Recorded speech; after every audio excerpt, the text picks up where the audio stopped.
मैं एक रेपिस्ट हूँ। ऐसा कहा जाता है मेरी मॉम को पुलिस इंस्पेक्टर के द्वारा। अभी कुछ दिन पहले मैं पुलिस स्टेशन होकर आया हूँ और अगला नंबर आपका ना हो, इसीलिए इस वीडियो को पूरा एंड तक जरूर देखिएगा।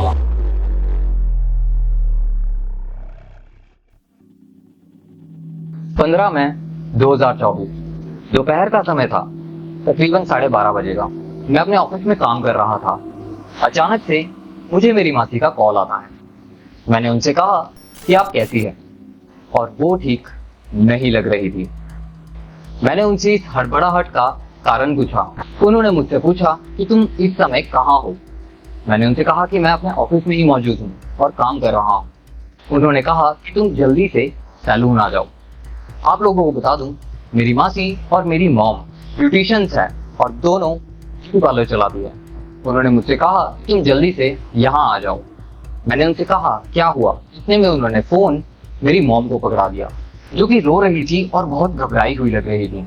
मैंने उनसे कहा कि ऐसा हुआ क्या है, आप मुझे बता क्यों नहीं रहे। इतने में मासी वापस से फोन लेते हैं और उन्होंने कहा कि तुम्हारी मॉम बताने की हालत में नहीं है। उन्होंने कहा कि अभी कुछ समय पहले मेरी मॉम को एक कॉल आता है जिसमें सामने वाला खुद को एक पुलिस इंस्पेक्टर बताता है और वो ये कहता है कि मेरे ऊपर एक रेप चार्ज है। ये सुनकर मैं थोड़ा हैरान होता हूँ और झट से अपना सारा काम छोड़कर मैं उनके पास चला जाता हूँ। मई की तपती गर्मी में मैं आगे जा रहा हूँ। मेरी धड़कनें तेज है, मेरा गला सूख रहा है और मेरे दिमाग में बस एक ही चीज चल रही है कि क्या ये कोई भद्दा मजाक है। मेरी मॉम बहुत घबराई हुई थी, मुझे उनकी फिक्र हो रही थी। साथ ही में ये फेक एलिगेशन, ये मैं जानता था और अगर किसी ने मेरे साथ ऐसा किया है तो मैं क्या कर सकता हूँ इस केस में।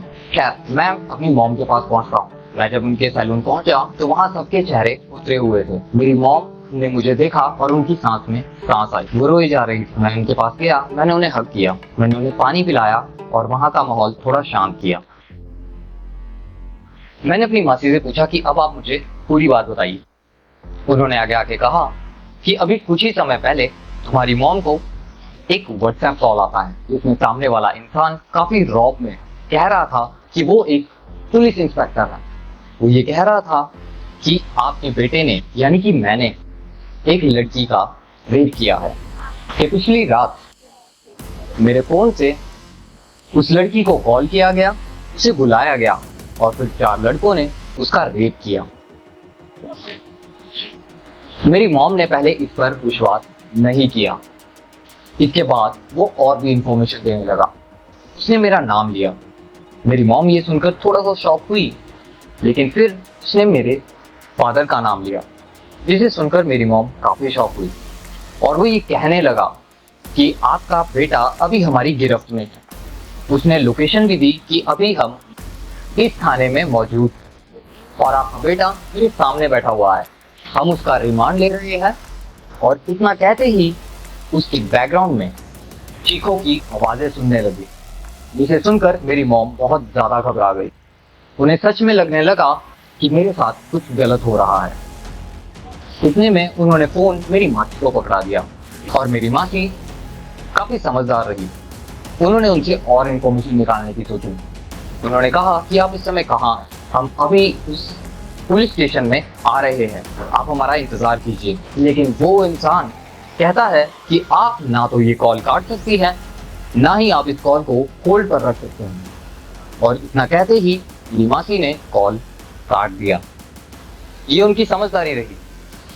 ये पूरा किस्सा सुनते ही मैं समझ गया था कि ये एक फ्रॉड कॉल है, ये साइबर क्राइम का हिस्सा थी। अक्सर हर रोज लाखों ऐसी कॉल्स आती है जो लोगों को बेवकूफ बनाने के लिए होती है। लोगों को ऐसी ही कॉल्स आती है जिसमें सामने वाला खुद को एक पुलिस इंस्पेक्टर बताता है और फिर वो खेल शुरू करता है आपके इमोशंस के साथ खेलने का।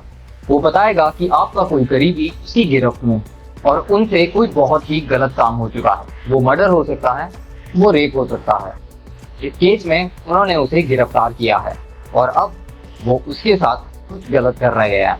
इसे सामने वाला घबरा जाता है और पैनिक सिचुएशन में कुछ भी करने के लिए तैयार हो जाता है। फिर वो सामने से डिमांड करते हैं कि क्या आप केस लड़ना चाहेंगे या फिर आप मामले को रफा दफा करना चाहेंगे। और अगर आप इस मामले को रफा दफा करना चाहते हैं तो हम आपकी मदद कर सकते हैं।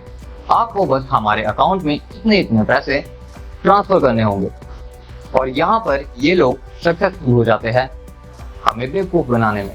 अब अगर आपके साथ ऐसा होता है तो आपको क्या करना चाहिए? पहली बात का ध्यान रखें, कभी भी आपको पर्सनल नंबर से कॉल नहीं करती है। दूसरी बात, ऐसे सिनेरियोज में कभी भी पैनिक मत कीजिए। तीसरी बात, अगर ये आपको डाउट हो रहा है तो आप अपने चाहने वालों को तुरंत कॉल करके पूछिए कि वो इस समय कहाँ है, वो सेफ है या नहीं। चौथी बात, इन नंबर को जितनी जल्दी हो सके उतनी जल्दी रिपोर्ट कर दीजिए, अपने मोबाइल पर भी और पुलिस स्टेशन में भी। किसी भी तरह की कोई भी ट्रांजैक्शन ना करे, इंटरनेट पर किसी भी तरह की अननोन लिंक्स पर क्लिक ना करे। सावधान रहिए क्योंकि ये आज मेरे साथ हुआ है, कल को आपके साथ भी हो सकता है। मैंने वीडियो के स्टार्टिंग में कहा था कि मुझे पुलिस स्टेशन जाना पड़ा, लेकिन मैं पुलिस स्टेशन किसी रेप केस में नहीं गया था, मैं पुलिस स्टेशन रिपोर्ट दर्ज कराने गया था। वीडियो को आप भले ही लाइक ना करें ना ही कमेंट करें, लेकिन प्लीज इसे ज्यादा से ज्यादा शेयर जरूर करें। Thank you.